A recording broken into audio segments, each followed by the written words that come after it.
Assalamualaikum warahmatullahi wabarakatuh.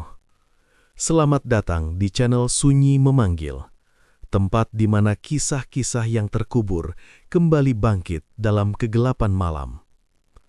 Sebelum cerita dimulai, pastikan kalian sudah menekan tombol like, tulis komentar kalian di bawah tentang kejadian paling menyeramkan yang pernah kalian alami. Dan jangan lupa subscribe channel Sunyi Memanggil, agar kalian tidak ketinggalan cerita-cerita horor yang akan terus memanggil kalian setiap malam.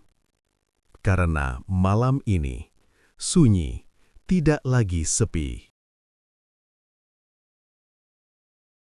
Jika satu orang harus menghilang agar ratusan nyawa selamat, apakah itu pengorbanan atau kutukan yang paling kejam? Malam ini, aku akan menceritakan kisah santet Gondomayit tentang seorang pria yang membawa kematian ke setiap tempat yang ia datangi. Sampai akhirnya, ia memilih mengubur dirinya sendiri bersama rahasia paling mengerikan. Tapi, apakah itu benar-benar akhir dari teror ini? Malam turun di desa Kedung Arum seperti kain hitam yang dijatuhkan perlahan dari langit. Angin menggesek daun pisang hingga terdengar seperti bisikan orang lapar. Di sebuah rumah bambu dekat pemakaman, Sastro duduk memeluk lutut, menatap pintu yang tak pernah lagi dibuka oleh anaknya. Sudah 7 hari Jati menghilang. Bocah itu pamit mencari jangkrik di tepi sawah, lalu lenyap seperti asap dupa yang terseret angin. Tak ada jejak kaki, tak ada suara teriakan. Hanya sandal kecil yang ditemukan di dekat sungai, terbalik seolah seseorang sengaja menaruhnya sebagai tanda perpisahan. Bagi Sastro, kehilangan itu ibarat matahari yang dicabut dari siang. Rumah menjadi dingin meski api tungku menyala. Istrinya, Rini, hanya diam memeluk baju Jati yang masih berbau keringat dan tanah. Tangisnya tak lagi keluar sebagai suara, melainkan sebagai getaran di dada yang membuat tubuhnya gemetar setiap malam. Warga desa mulai berbisik. Ada yang berkata Jati diambil makhluk penunggu sungai. Ada pula yang menyebut bocah itu dijadikan tumbal oleh orang tak dikenal. Setiap kabar terdengar seperti pisau tipis yang mengiris harapan Sastro sedikit demi sedikit. Pada malam ke-7, saat bulan tergantung pucat seperti wajah orang sakit, Sastro melangkah ke gubuk tua di ujung hutan. Tempat itu dikenal sebagai Sarang Mbah Karyo, dukun yang namanya dihindari sekaligus dicari ketika semua cara gagal. Gubuk tersebut berbau tanah basah dan bunga kubur. Lampu minyak menggantung di tengah ruangan. Cahayanya bergetar seperti jantung ketakutan. Mbah Karyo duduk bersila, rambutnya memutih seperti abu kayu bakar. "Kau datang membawa kehilangan," ucapnya tanpa menatap wajah Sastro. "Aku hanya ingin anakku kembali," jawab Sastro dengan suara patah. Mbah Karyo mengeluarkan bungkusan kain hitam. Di dalamnya terdapat serbuk tanah makam, tulang ayam, dan seutas benang merah yang sudah kusam. "Ini jalan terakhir. Namanya santet Gondomayit. Bau kematian akan menuntun ruh menuju pelaku yang menyembunyikan anakmu," katanya pelan. "Namun ada harga. 1 nyawa dari darahmu sendiri harus dilepaskan." Kalimat itu jatuh seperti batu ke dasar sumur. Sastro terdiam. Di kepalanya, wajah Rini dan Jati bergantian muncul seperti bayangan api di dinding. "Apa tidak ada cara lain?" tanyanya. Mbah Karyo menggeleng. Kematian hanya mau dibayar dengan kematian. Sama seperti hutang, tak bisa lunas dengan doa saja. Sastro pulang dengan langkah gontai. Malam terasa panjang seperti lorong tanpa ujung. Di rumah, Rini tertidur dengan mata sembab. Nafasnya tersengal seperti orang yang berlari dalam mimpi buruk. Di sudut ruangan, Sastro duduk sambil menatap foto Jati. Bocah itu tersenyum, giginya ompong, matanya bening seperti air hujan pertama. Hati Sastro terbelah 2. Satu bagian ingin melindungi istrinya, bagian lain ingin memeluk kembali anaknya meski harus menyeberang sungai kematian. Menjelang fajar, Sastro berdiri. Tangannya gemetar saat mengambil benang merah dari saku. Ia mengikatkannya di pergelangan tangan sendiri. Bibirnya bergetar mengucap mantra yang diajarkan Mbah Karyo. Kata-kata itu terdengar asing, seperti bahasa yang tidak diciptakan untuk manusia. Udara berubah dingin. Bau busuk merayap dari tanah di halaman rumah. Seperti bangkai tikus yang disiram hujan, aroma itu menusuk hidung dan membuat mata perih. Dari kejauhan, terdengar suara langkah, berat dan lambat, seolah seseorang berjalan sambil menyeret tubuhnya. Sastro menutup mata. Ia merasa ada sesuatu berdiri di belakangnya. Nafasnya terasa basah di tengkuk. Saat ia menoleh, tak ada siapa-siapa. Hanya bayangan pohon kelapa yang bergoyang seperti orang tua membungkuk. Namun sejak malam itu, desa tak lagi sama. Ayam-ayam mati tanpa luka, sumur mengeluarkan air keruh berbau anyir. Rini terbangun setiap malam sambil menyebut nama Jati, padahal mulutnya tertutup rapat. Sastro mulai melihat sosok kecil di ujung jalan. Anak itu berjalan tertatih, tubuhnya gelap seperti dilapisi lumpur kuburan. Ketika Sastro mendekat, bayangan itu menghilang, meninggalkan bekas jejak kaki yang mengarah ke pemakaman. Seperti lilin yang meleleh karena api yang dinyalakan sendiri, Sastro mulai menyadari bahwa jalan yang dipilihnya bukan sekedar mencari anak, melainkan membuka pintu yang seharusnya tetap tertutup. Santet gondo mayit telah bergerak, dan bau kematian menjadi penunjuk arah yang tak bisa dihentikan. Di kejauhan, lonceng musola berdentang. Suaranya terdengar seperti panggilan bagi sesuatu yang sudah lama terkubur. Sastro berdiri di depan rumahnya, menatap kuburan yang tertutup kabut tipis. Ia belum tahu bahwa yang akan ditemukan bukan hanya Jati, melainkan kebenaran yang akan menghancurkan seluruh sisa hidupnya. Dan malam pun kembali turun, membawa langkah pertama dari teror yang tak bisa ditarik kembali. Kabut pagi menggantung di atas desa Kedung Arum, seperti selimut tipis yang disiram air dingin. Sastro berdiri di halaman rumah, matanya mengikuti jejak kaki kecil yang menuju pemakaman. Tanah di sana terlihat basah meski hujan tidak turun semalam.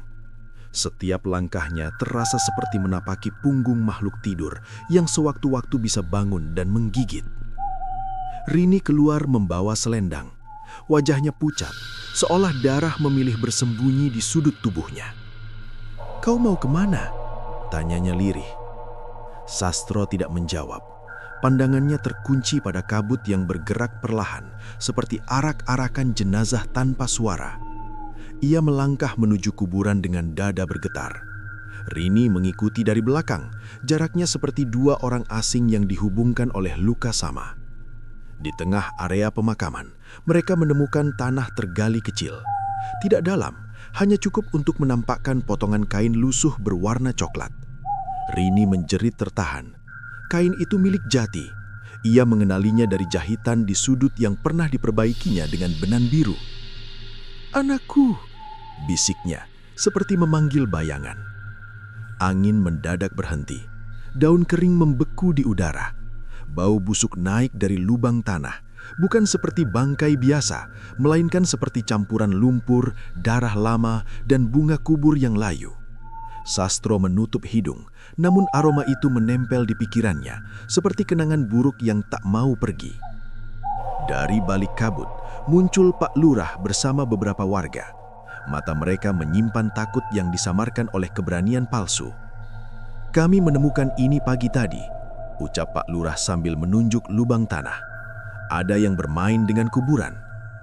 Sastro tahu, itu bukan permainan. Itu panggilan. Santet yang ia lepaskan seperti umpan dilempar ke sungai, dan sesuatu mulai menggigitnya. Malam berikutnya, suara aneh terdengar dari arah pemakaman. Bukan tangis, bukan pula teriakan, melainkan gesekan seperti kain kafan diseret di tanah basah. Rini menutup telinga dengan bantal, sementara Sastro duduk di sudut ruangan, memeluk lutut seperti anak kecil yang takut gelap. Jam dinding berhenti berdetak, lampu minyak meredup. Udara terasa berat, seperti paru-paru harus bekerja 2 kali untuk mengambil nafas. Dari celah pintu, terlihat bayangan bergerak perlahan, tubuhnya pendek, jalannya pincang. "Jati!" suara Sastro pecah. Bayangan itu berhenti. Kepalanya miring, seperti burung mendengar biji jatuh. Namun ketika pintu dibuka, tidak ada siapa-siapa. Hanya bau tanah dan bekas telapak kaki kecil yang menuju ke dalam rumah. Rini jatuh terduduk. "Itu bukan anak kita," katanya gemetar. "Itu sesuatu yang memakai wajahnya." Keesokan hari, seorang warga bernama Darno ditemukan mati di sawah. Tubuhnya membiru, matanya terbuka, mulutnya penuh tanah. Orang-orang menyebutnya kena santet. Semua pandangan mengarah pada Sastro. Bisikan berjalan lebih cepat daripada kaki manusia. "Sejak anaknya hilang, kematian datang," ujar seseorang. Sastro merasa dirinya seperti obor di tengah ladang kering. Setiap mata adalah percikan api yang siap membakarnya hidup-hidup. Ia kembali menemui Mbah Karyo. Gubuk itu kini lebih gelap, seolah cahaya enggan masuk. "Kau membuka pintu," kata dukun tua itu. "Sekarang bau kematian mencari pemiliknya." "Aku hanya ingin anakku," Sastro berlutut. "Hentikan semua ini." Mbah Karyo menatapnya lama. "Gondo mayit bukan anjing yang bisa dipanggil pulang. Ia seperti banjir. Sekali tanggul pecah, air akan memilih jalannya sendiri." Di rumah, Rini mulai sakit. Tubuhnya dingin, nafasnya berbau tanah basah. Setiap tidur, ia mengigau memanggil nama Jati. Tangannya mencakar lantai, seolah ingin menggali sesuatu yang terkubur di bawah rumah. Sastro menjaga istrinya seperti menjaga api kecil di tengah hujan. Namun rasa bersalah tumbuh seperti jamur di dinding basah. Ia sadar harga dari ritual itu mulai ditagih. Pada malam ketiga setelah kematian Darno, suara langkah kembali datang. Kali ini lebih dekat. Pintu berderit terbuka sendiri. Di ambang, berdiri sosok kecil dengan wajah pucat dan mata kosong. Tubuhnya menghitam, seperti disiram abu. "Bapak," suara itu terdengar serak seperti berasal dari dalam tanah. Sastro jatuh berlutut. Air matanya mengalir tanpa suara. Ia ingin memeluk, namun tubuhnya kaku seperti patung kayu. Sosok itu menunjuk ke arah Rini. "Ibu harus ikut. Bau ini belum lengkap." Kalimat itu menusuk seperti paku ke dada. Rini menjerit, namun suaranya tertelan angin malam. Sosok kecil itu melangkah masuk, dan suhu ruangan turun seperti musim hujan yang tiba-tiba berubah menjadi dingin menusuk tulang. Sastro menyadari, santet Gondo mayit bukan sekedar mencari pelaku hilangnya Jati. Ia menuntut keseimbangan dengan cara paling kejam, seperti timbangan yang harus diberi beban sama berat, nyawa ditukar dengan nyawa. Di luar rumah, kabut bergerak membentuk barisan panjang menuju pemakaman. Bau kematian mengalir seperti sungai yang menemukan muaranya. Dan di dalam rumah, Sastro hanya bisa memeluk Rini, sementara langkah-langkah dari dunia lain semakin dekat, menandai awal dari pengorbanan yang tak bisa dihindari.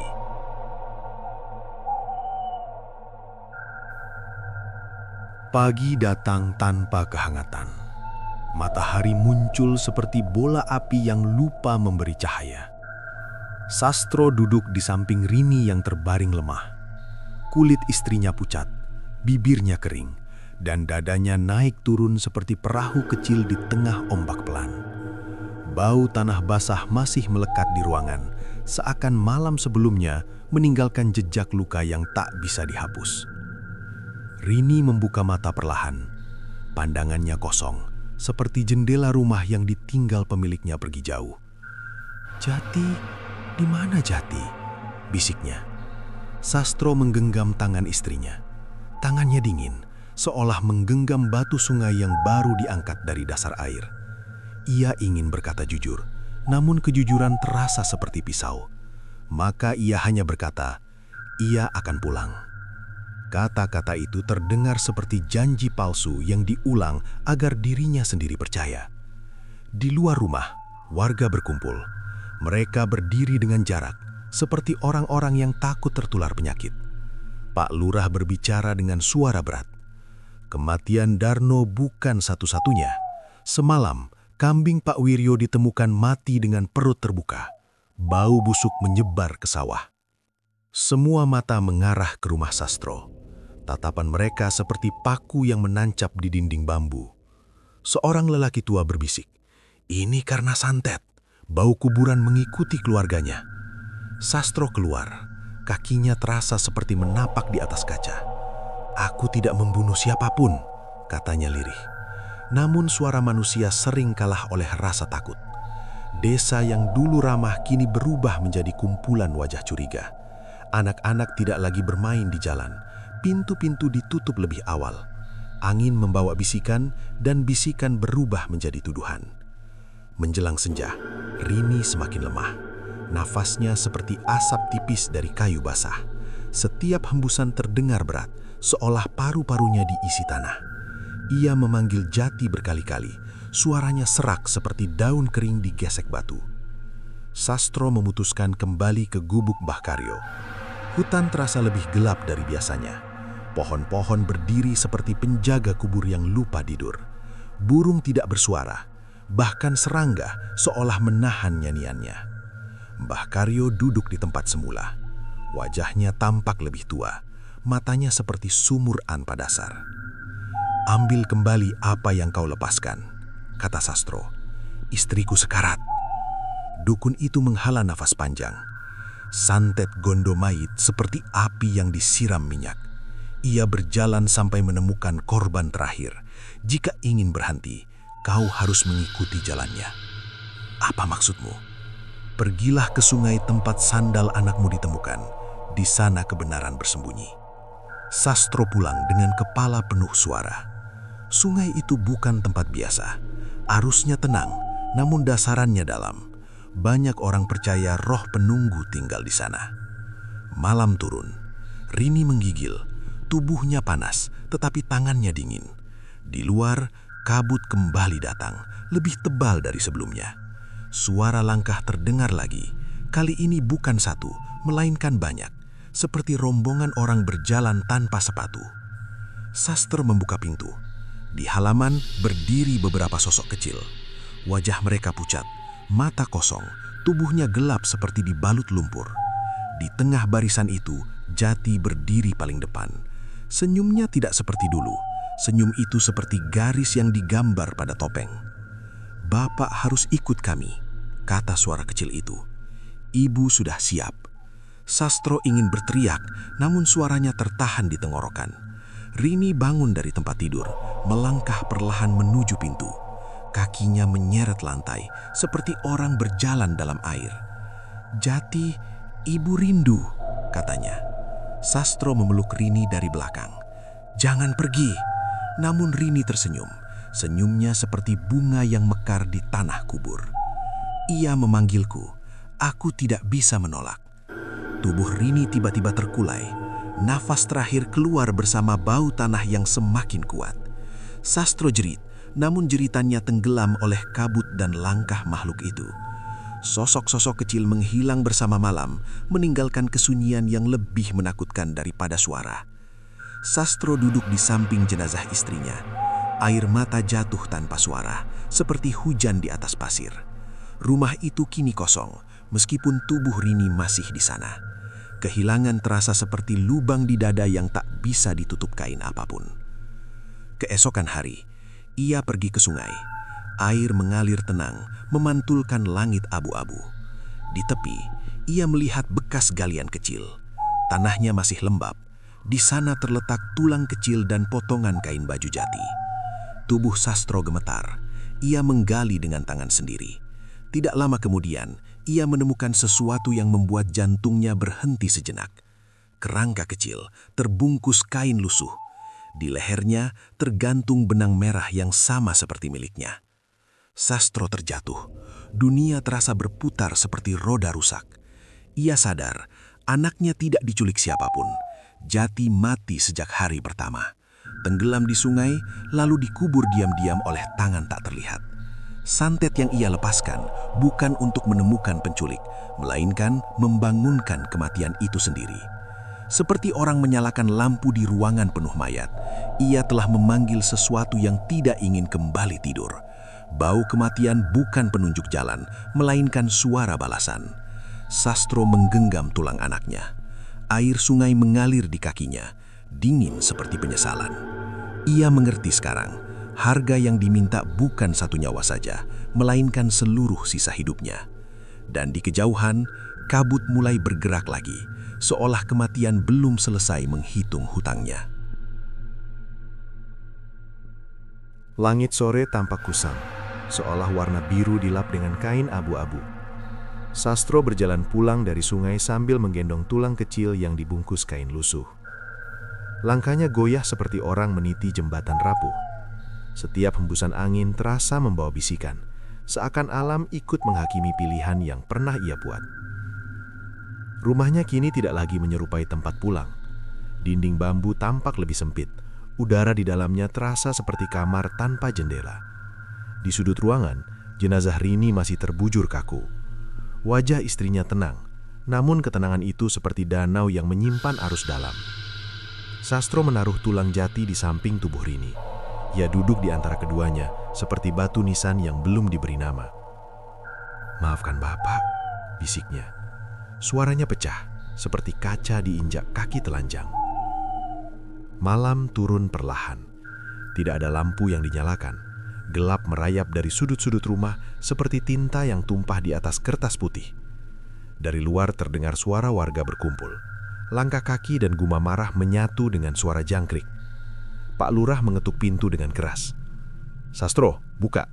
Desa tidak bisa diam lagi. Kematian bertambah karena perbuatanmu." Sastro membuka pintu.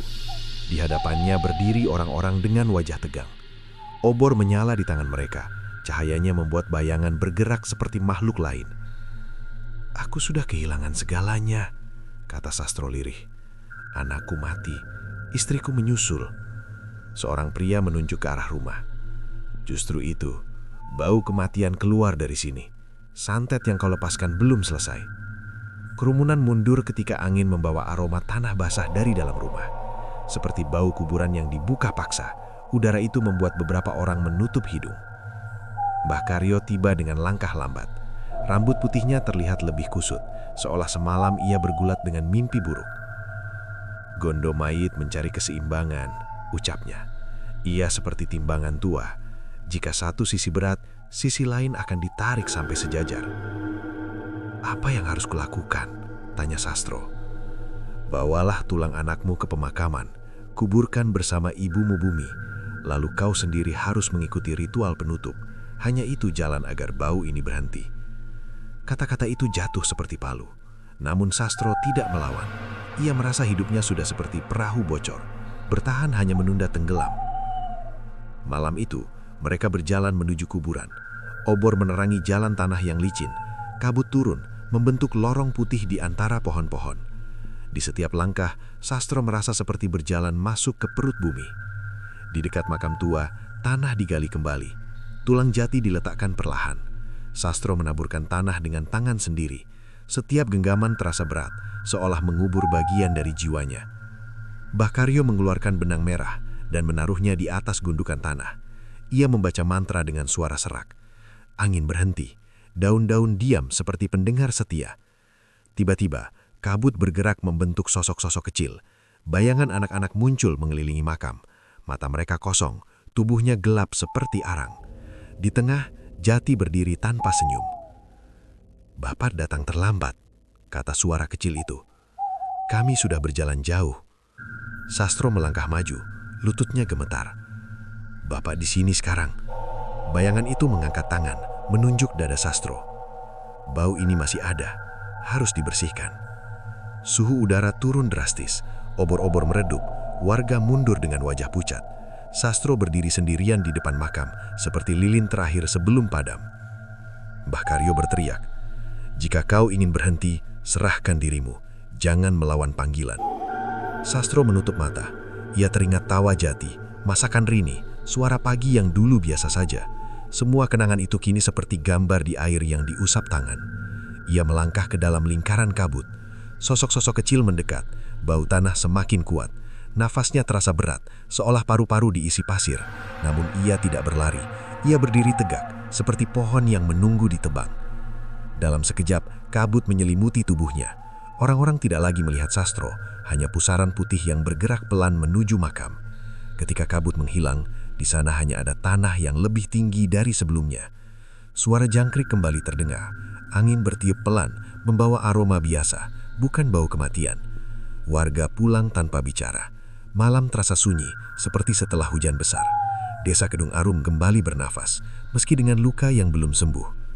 Di pemakaman, 3 gundukan tanah berdiri berdampingan. Tidak ada tulisan nama, hanya benang merah yang terkubur bersama mereka, seperti simpul terakhir dari kesalahan dan penebusan. Dan sejak malam itu, tidak ada lagi bayangan kecil berjalan di jalan desa. Tidak ada lagi bau kuburan keluar dari rumah Sastro. Namun setiap orang tahu, ketenangan itu dibayar dengan harga yang tidak bisa dihitung oleh manusia. Seperti matahari yang terbit setelah badai, desa kembali hidup. Namun di bawah tanah, cerita tentang santet Gondomai tetap terjaga, menjadi pengingat bahwa membuka pintu kematian sama saja mengundang pulang sesuatu yang tak ingin pergi lagi. Fajar muncul dengan warna pucat seperti kain yang lama terendam air. Desa Kedung Arum tampak diam, seolah seluruh rumah menahan napas. 3 gundukan tanah di pemakaman masih basah, belum sempat mengering oleh matahari. Benang merah yang dikubur bersama Sastro, Rini, dan Jati menjadi simpul terakhir dari kisah yang belum benar-benar selesai. Warga mengira semuanya telah berakhir, namun ketenangan itu seperti permukaan danau yang menutup pusaran di dasar. Sunyi hanya menunggu waktu untuk retak. Pagi itu, seorang anak kecil bernama Lela berlari pulang sambil menangis. Bajunya bau tanah, rambutnya kusut seperti baru bangun dari kubur. Ibunya bertanya dengan cemas, tetapi Lela hanya menunjuk ke arah makam keluarga Sastro. "Ada yang berdiri di sana, matanya hitam, seperti arang," katanya terbata. Orang-orang mulai berkumpul. Mereka berjalan perlahan menuju pemakaman, langkahnya ragu seperti orang yang mendekati binatang terluka. Saat tiba, tidak ada siapapun, hanya tanah yang tampak bergeser, seolah ada sesuatu bergerak dari bawah. Angin bertiup membawa aroma lembab yang mengingatkan pada malam-malam terkutuk. Beberapa warga menutup hidung. Bau itu bukan busuk, melainkan seperti campuran hujan dan lumpur lama, mirip kain kafan yang disimpan di gudang tertutup. Pak Lurah menghela napas panjang. Bukankah ritual sudah selesai? Mbah Karyo yang berdiri di belakang kerumunan menggeleng pelan. Api memang dipadamkan, tetapi bara masih tersisa. Santet Gondomai tidak mati, hanya kehilangan tuannya. Malam berikutnya, suara gesekan kembali terdengar. Bukan dari rumah Sastro, melainkan dari pemakaman, seperti kayu diseret di atas pasir. Beberapa orang mengintip dari balik jendela, melihat bayangan kecil berjalan tanpa arah. Tubuhnya pendek, jalannya pincang, kepalanya miring seperti boneka rusak. Tidak ada teriakan, tidak ada tangisan, hanya langkah-langkah lambat yang memecah sunyi. Keesokan paginya, sumur di ujung desa mengering. Airnya berubah hitam, berbau tanah kubur. Ikan-ikan di kolam mengapung, perutnya menghadap langit seperti mata yang terbalik. "Ini bukan milik Sastro lagi," kata seorang warga. "Ini tinggalan yang tidak punya rumah." Ketakutan menyebar seperti asap dapur yang tertiup angin. Anak-anak dilarang keluar setelah maghrib. Pintu ditutup lebih awal. Doa dibaca lebih keras dari biasanya. Mbah Karyo mengumpulkan para tetua desa. Ia berkata bahwa sisa kekuatan Gondomai kini mencari tubuh baru, seperti parasit yang kehilangan inangnya. Jika dibiarkan, ia akan masuk ke siapa saja yang sedang lemah oleh duka atau rasa bersalah.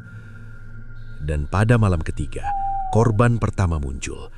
Seorang janda bernama Wati ditemukan duduk di depan rumahnya. Matanya terbuka tetapi tidak melihat. Tangannya menggenggam tanah. Bibirnya sesenyum tipis, seolah mendengar lagu dari dunia lain. Tubuhnya dingin, namun tidak ada luka. Di lantai depan rumahnya, terlihat jejak kaki kecil menuju pemakaman. Warga panik. Mereka merasa seperti hidup di tengah ladang yang ditaburi ranjau. Tidak tahu siapa yang akan jatuh berikutnya.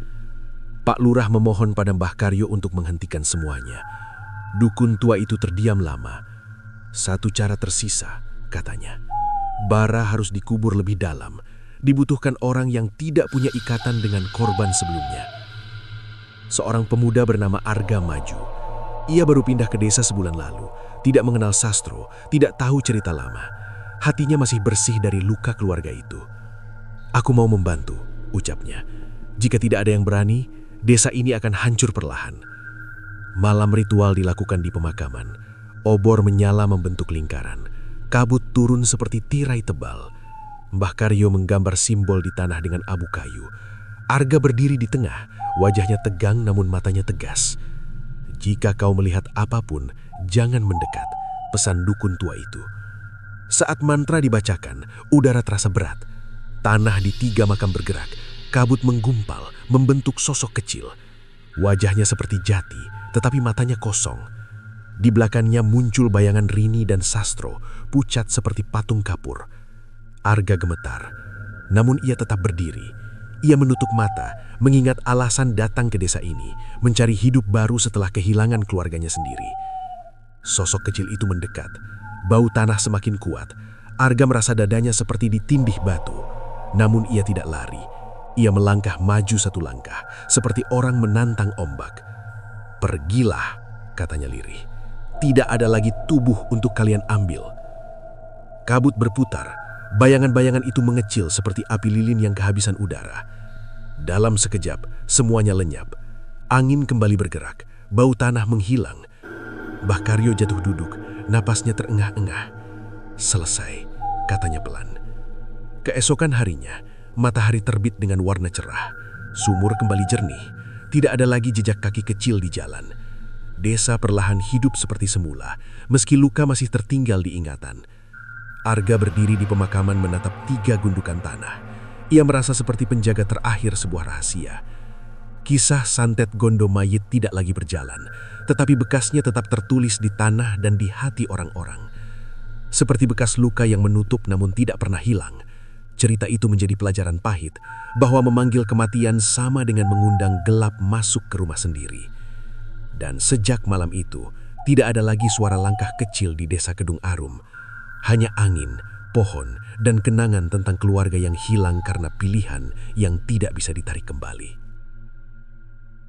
Pagi menyingsing dengan warna tembaga. Desa Kedung Arum tampak seperti orang tua yang baru bangun dari mimpi buruk, lelah namun masih bernafas. Setelah ritual terakhir, warga berharap ketenangan kembali menetap. Akan tetapi, seperti abu yang tersisa setelah api padam, bekas santet gondo mayit belum sepenuhnya hilang. Arga berjalan menyusuri jalan tanah menuju pemakaman. Angin meniup ilalang sehingga terdengar seperti bisikan rahasia.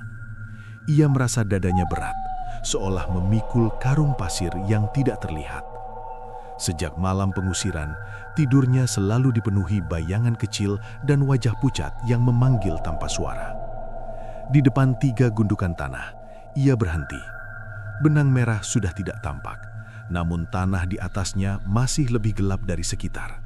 Seperti luka yang belum mengering, makam itu memancarkan hawa dingin. "Aku sudah menepati janjiku," gumam Arga. "Mengapa masih ada sisa ini?" Jawaban tidak datang dari udara, melainkan dari tubuhnya sendiri.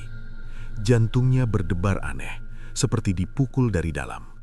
Ia merasa ada sesuatu bergerak di balik tulang rusuk, seperti cacing mencari jalan keluar dari tanah basah.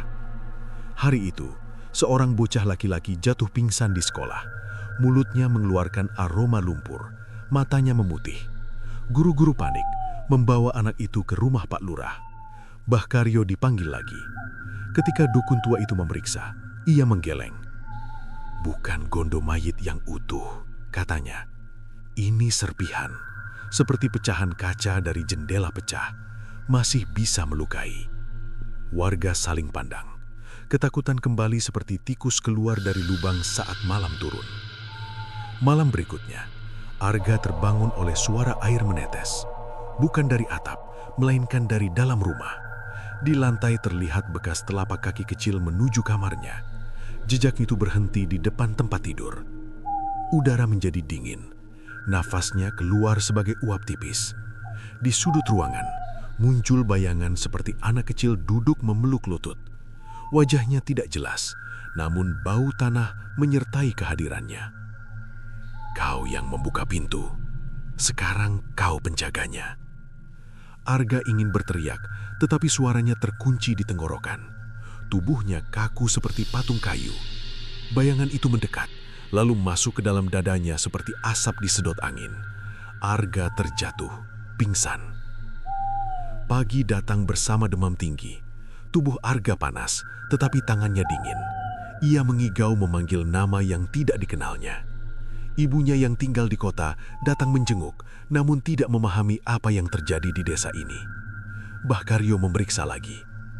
Serpihan itu memilih wadah baru, ucapnya lirih, seperti benih yang jatuh di tanah paling gembur. "Apa dia akan mati?" tanya Pak Lurah. "Belum, tetapi jika tidak dibersihkan, ia akan menjadi pintu bagi yang lain." Ritual kedua disiapkan. Kali ini lebih berat. Tidak ada benang merah, tidak ada lingkaran abu. Hanya satu syarat. Arga harus kembali ke sungai tempat jati ditemukan dan membuang sisa energi itu ke dalam arus. Sore itu, Arga dibobong menuju sungai. Wajahnya pucat seperti kertas yang terkena hujan. Di tepi air, angin berputar-putar. Permukaan sungai berkilau seperti mata ular. Mbah Karyo memegang kepala Arga dan membaca doa. "Jika kau ingin hidup, lepaskan yang bukan milikmu." Arga membuka mata. Di dalam pandangannya, ia melihat sosok kecil berdiri di air. Anak itu menatapnya tanpa senyum. Di belakangnya, bayangan Rini dan Sastro berdiri seperti dua tiang hitam. "Kau bukan keluarga kami," kata suara itu. "Mengapa kau membawa kami kembali?" Arga menangis. "Aku hanya ingin desa ini aman." Sosok kecil itu mendekat. Air sungai bergolak pelan. Bau tanah muncul lagi. Arga merasa dadanya sesak, seperti ada batu besar di dalam. Dengan sisa tenaga, ia melangkah maju dan menjatuhkan diri ke sungai. Air dingin menelan tubuhnya. Ia merasa seperti tenggelam di dalam cermin. Bayangan-bayangan itu terlepas dari dadanya dan mengalir mengikuti arus. Arga muncul ke permukaan sambil bertobak. Nafasnya kembali normal. Bau tanah lenyap. Sungai menjadi tenang seperti kaca. Warga bersorak lega, namun Mbah Karyo tidak tersenyum. Katanya, bahaya sudah pergi dari tubuhnya, tetapi cerita ini belum benar-benar mati. Selama ada orang yang ingin membangkitkan kematian, pintu bisa terbuka lagi. Arga terbaring di tepi sungai. Pandangannya kosong. Ia merasa seperti rumah yang pernah dimasuki pencuri. Masih berdiri, tetapi tidak lagi utuh. Di dadanya tertinggal rasa dingin, seperti bekas tangan yang pernah menempel. Hari-hari berikutnya, desa perlahan pulih. Tidak ada lagi bayangan kecil, tidak ada sumur menghitam. Anak-anak kembali bermain di jalan. Namun setiap malam turun, Arga selalu terbangun mendengar suara air sungai di telinganya, meski rumahnya jauh dari sana. Ia sadar, dirinya telah menjadi saksi hidup dari sesuatu yang seharusnya terkubur. Seperti orang yang pernah melihat kilat menyambar pohon, ia tidak akan pernah memandang hujan dengan cara yang sama. Santet Gondomait memang telah dilepaskan dari tubuhnya, tetapi jejaknya tetap tinggal dalam ingatan desa. Kisah itu berubah menjadi peringatan yang diceritakan dari mulut ke mulut, bahwa kematian bukan pintu yang boleh diketuk sembarangan, sebab siapapun yang membukanya akan membawa pulang dingin yang tidak mudah dihangatkan kembali. Dan malam pun kembali berjalan seperti biasa. Namun setiap langkah angin selalu mengingatkan Arga bahwa gelap pernah singgah dan bisa saja kembali jika manusia lupa pada batasnya sendiri. Mentari sore merunduk di balik bukit. Cahayanya tampak seperti luka yang mulai mengering. Desa Kedung Arum perlahan menemukan denyut hidupnya kembali. Suara anak-anak berkejaran terdengar di jalan tanah, namun tawa mereka tidak secerah dulu. Setiap nada kegembiraan membawa bayang tipis ketakutan, seperti warna putih yang tercampur abu. Arga duduk di beranda rumah Pak Lurah. Tubuhnya sudah pulih, tetapi pikirannya masih terperangkap di sungai. Setiap kali menutup mata, ia melihat arus air membawa wajah kecil yang menatap tanpa kedip. Hatinya seperti kain yang pernah direndam lumpur. Dibersihkan, tetapi baunya tertinggal. Mbah Karyo datang dengan langkah pelan. Rambutnya kini semakin putih, seolah semalam ia menua bertahun-tahun. Ia duduk di samping Arga tanpa bicara lama. "Kau menjadi wadah sementara," katanya. "Sisa itu tidak sepenuhnya musnah. Ia hanya berpindah tempat." Arga menoleh. "Kemana?" "Ke dalam tanah desa ini," jawab dukun tua itu. seperti benih yang tertanam di sawah, menunggu hujan yang salah. Malam berikutnya, hujan turun deras. Air mengalir di jalanan seperti ular hitam. Petir menyambar, membuat rumah-rumah tampak seperti bangkai kapal di tengah laut cahaya. Pada jam yang sama, seorang lelaki tua bernama Pak Wiryo mengigau di rumahnya. Ia memanggil nama anak yang telah meninggal 20 tahun lalu. Istrinya mencoba menenangkan, tetapi Pak Wiryo berdiri dan berjalan keluar rumah di tengah hujan. Langkahnya lurus menuju pemakaman keluarga Sastro. Orang-orang menyusul dengan obor. Mereka menemukan Pak Wiryo berdiri di depan 3 gundukan tanah. Tangannya menggali, kukunya penuh lumpur. Wajahnya senyum seperti orang bertemu kekasih lama.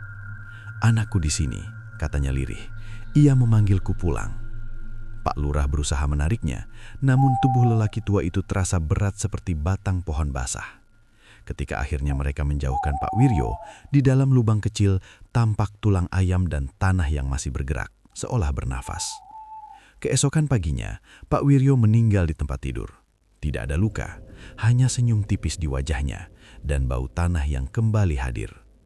Desa gemetar, ketakutan tumbuh lagi seperti jamur di musim hujan. Warga mulai percaya bahwa sisa santet Gondo mayit kini mencari orang-orang yang pernah kehilangan keluarga. Duka menjadi pintu, kenangan menjadi undangan. Arga merasa dadanya sesak. Ia menyadari bukan dirinya saja yang disentuh malam itu.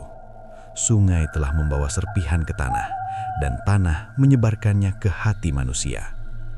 Mbah Karyo mengumpulkan warga di balai desa. Jika ini dibiarkan, Kedung Arum akan menjadi ladang kesedihan yang memanggil kematian. Kita harus menutup tanah itu untuk selamanya. Bagaimana caranya? Tanya Pak Lurah. Dengan memutus cerita, jawab dukun tua itu. Tidak boleh ada lagi yang menyebut nama santet itu. Tidak boleh ada lagi yang mengingat ritual. Ingatan adalah bahan bakarnya. Keputusan terasa berat. Cerita tentang Sastro, Rini, dan Jati sudah menjadi bisik di setiap rumah. Menghapusnya seperti mencoba menghilangkan bekas luka dengan menutup mata. Namun malam itu, warga sepakat. Mereka mengubur kembali makam keluarga itu lebih dalam. Batu besar diletakkan di atasnya. Tidak ada tanda, tidak ada nama. Seperti halaman buku yang disobek agar tidak dibaca lagi. Arga ikut membantu. Setiap ayunan cangkul terasa seperti memukul ingatan sendiri. Ia teringat wajah Jati, Rini, Sastro, dan Pak Wiryo. Semuanya terhubung oleh satu kesalahan, membuka pintu yang tidak seharusnya diketuk. Saat batu terakhir diletakkan, angin berhenti, hujan berhenti. Suasana menjadi hening seperti gereja kosong. Namun ketenangan itu hanya bertahan sampai fajar. Seorang gadis remaja bernama Nisa ditemukan duduk di tepi sungai. Rambutnya basah, matanya menatap arus tanpa berkedip. Ia masih hidup, tetapi tidak mengenali siapapun. Ketika ibunya memanggil, Nisa hanya berkata satu kalimat, "Aku melihat anak kecil berjalan di air." Mbah Karyo memeriksa. Ini bukan kepemilikan, ini jejak. Ia melihat sesuatu yang belum selesai. Arga berdiri di samping sungai, memandang arus yang tenang. Sungai itu seperti cermin panjang yang menyimpan banyak wajah. Ia sadar, menutup makam tidak cukup. Selama ada air yang mengalir dari tempat Jati tenggelam, cerita itu akan mencari jalan keluar. Ia mendatangi Pak Lurah. "Aku akan pergi." "Kemana?" tanya Pak Lurah. "Keluar desa, membawa kisah ini pergi bersamaku. Jika aku tinggal, serpihan akan terus menemukan rumah." Pak Lurah terdiam. Ia tahu keputusan itu seperti mengirim domba ke hutan, namun juga seperti menutup satu pintu agar angin tidak masuk lagi. Malam sebelum pergi, Arga berdiri di tepi sungai. Ia berbicara pada air seperti berbicara pada makhluk hidup. "Kalian sudah cukup mengambil, biarkan desa ini bernafas." Angin berembus lembut, tidak ada bayangan muncul, tidak ada bau tanah, hanya suara air mengalir seperti lagu panjang. Keesokan hari, Arga meninggalkan Kedung Arum. Warga mengantar sampai batas jalan. Tidak ada tangisan, hanya tatapan berat yang mengandung terima kasih dan rasa takut. Sejak kepergiannya, kejadian aneh mulai jarang terdengar. Tidak ada lagi orang menggali makam, tidak ada lagi sumur berubah warna. Namun ingatan tetap hidup seperti bekas api di kayu, hitam meski api telah pergi. Desa kembali tenang, tetapi tidak pernah sama. Anak-anak tumbuh dengan cerita yang dipotong. Orang dewasa hidup dengan rahasia yang tidak boleh disebut.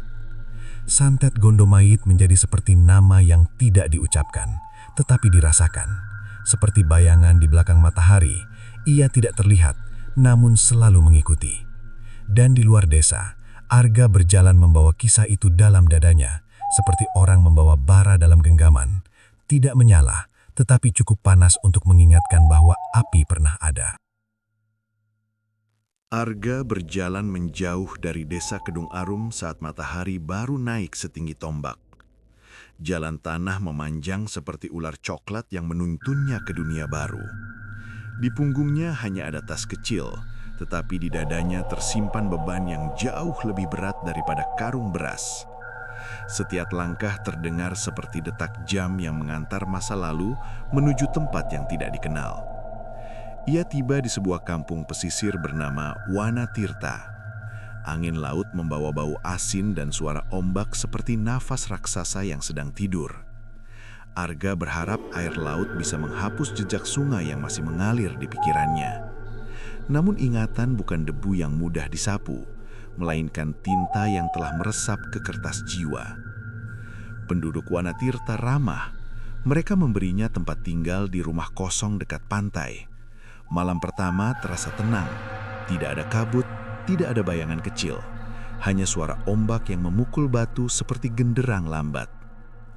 Arga tertidur dengan harapan baru, tetapi harapan itu retak sebelum fajar. Dalam mimpinya ia melihat anak kecil berjalan di atas pasir basah. Tubuhnya gelap, matanya kosong seperti lubang sumur. Di belakangnya muncul bayangan orang tua dan perempuan dengan wajah pucat. Mereka tidak berbicara, hanya menunjuk ke arah laut. Arga terbangun dengan nafas berat. Keringat dingin membasahi punggungnya.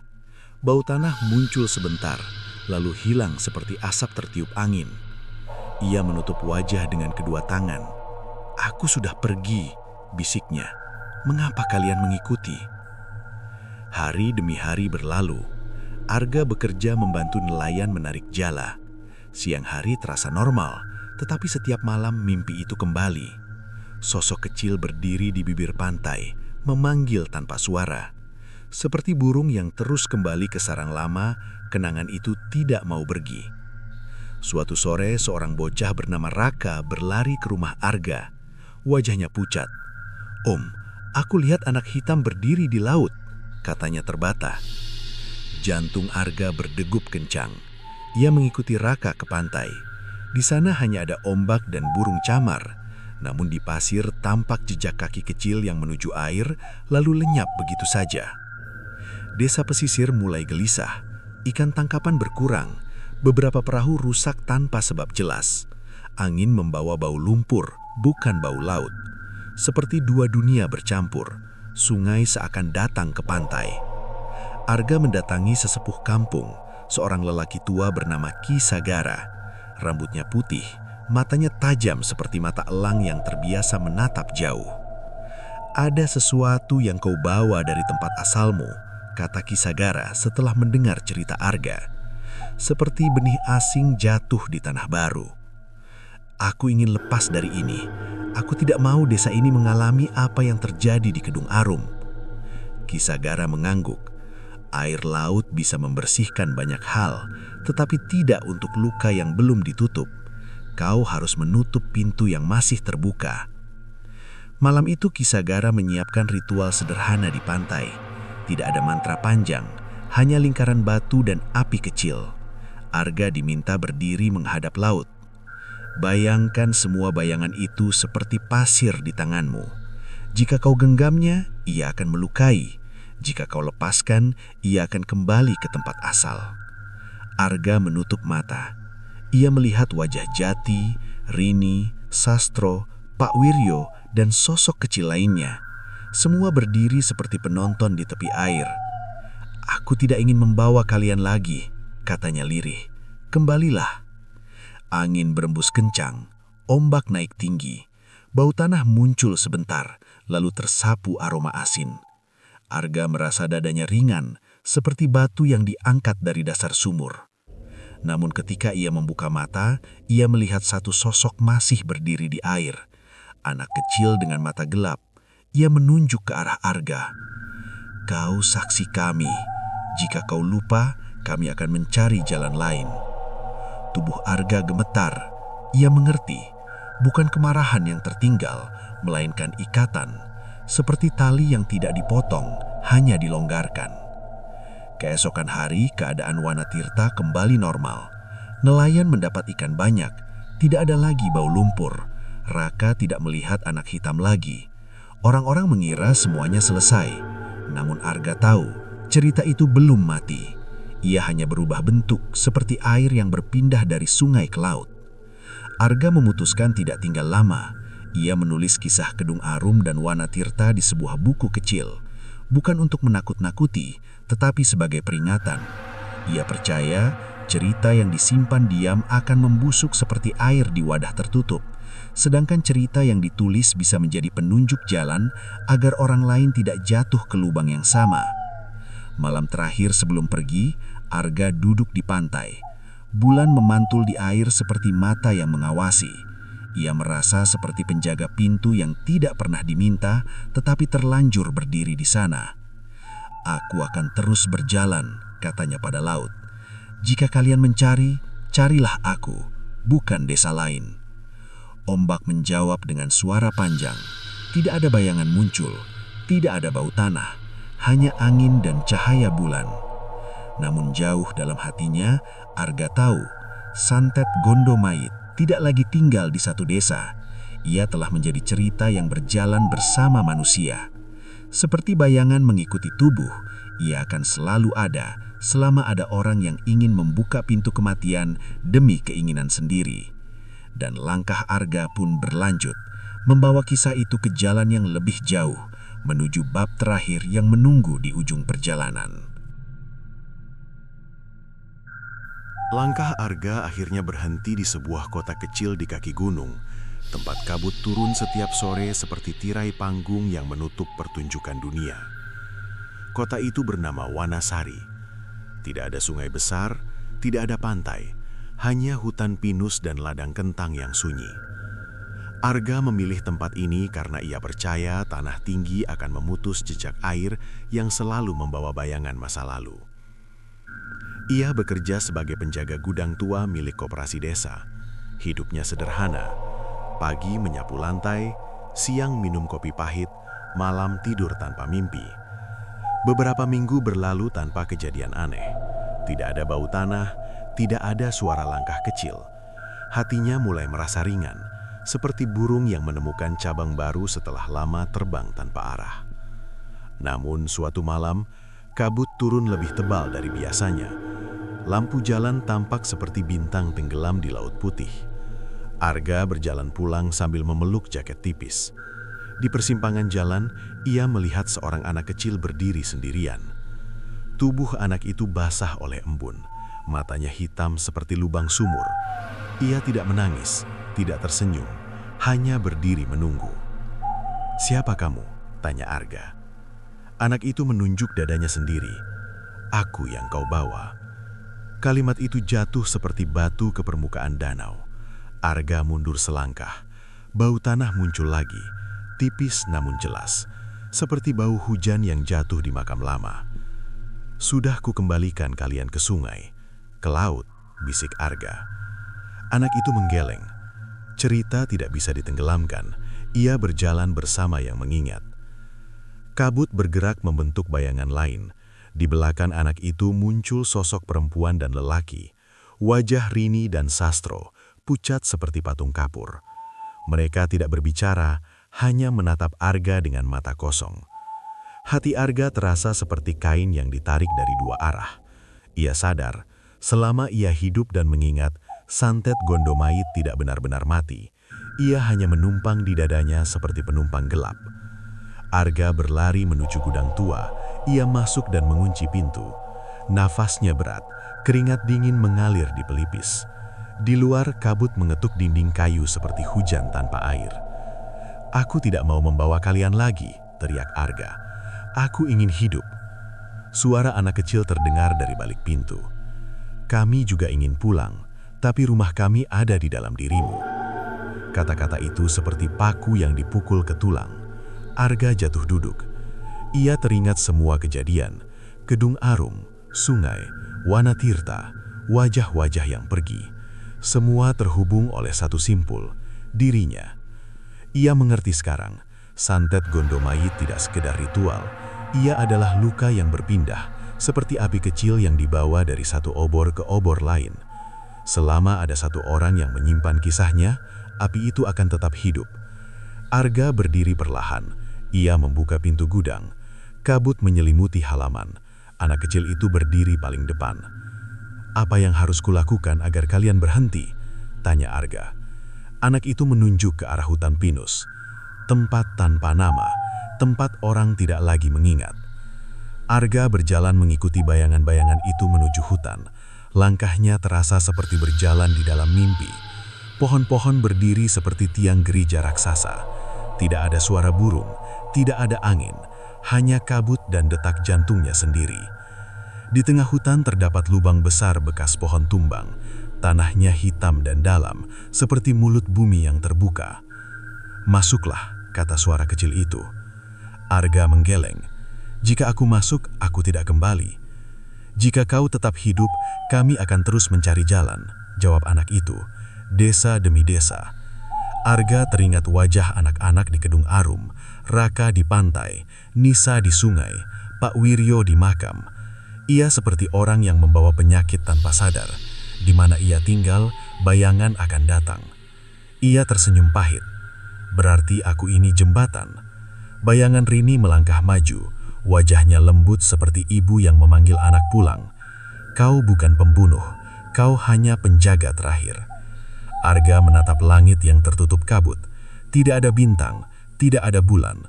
Ia merasa seperti berdiri di antara dua dunia, hidup dan cerita. "Jika aku pergi, jangan ganggu siapapun lagi," katanya. Anak kecil itu mengangguk. Arga melangkah ke dalam lubang tanah. Udara di dalam dingin seperti air sumur. Kabut menyelimutinya. Bau tanah memenuhi paru-parunya. Ia tidak berjerit. Ia tidak melawan. Ia berdiri tegak seperti pohon yang rela tumbang agar hutan tetap hidup. Tanah bergerak perlahan, menutup tubuhnya.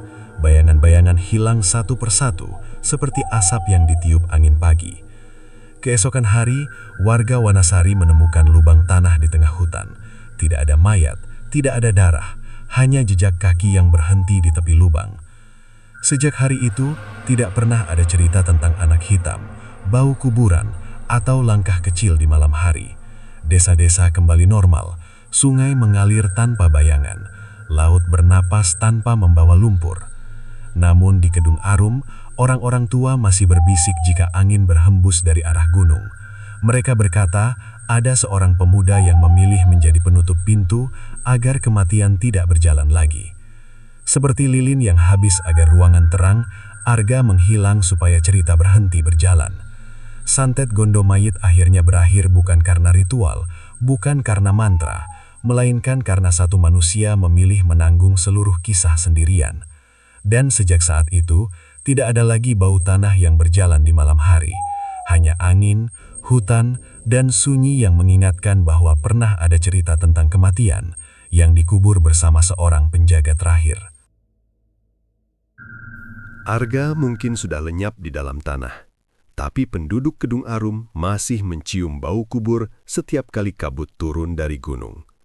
Pertanyaannya, apakah santet Gondomayit benar-benar mati atau hanya menunggu orang berikutnya untuk mengingat kisah ini? Jika kalian ingin tahu siapa sosok pertama yang membangkitkan santet ini, jangan lewatkan cerita selanjutnya. Karena yang paling berbahaya bukan ritualnya, melainkan orang yang mendengarnya.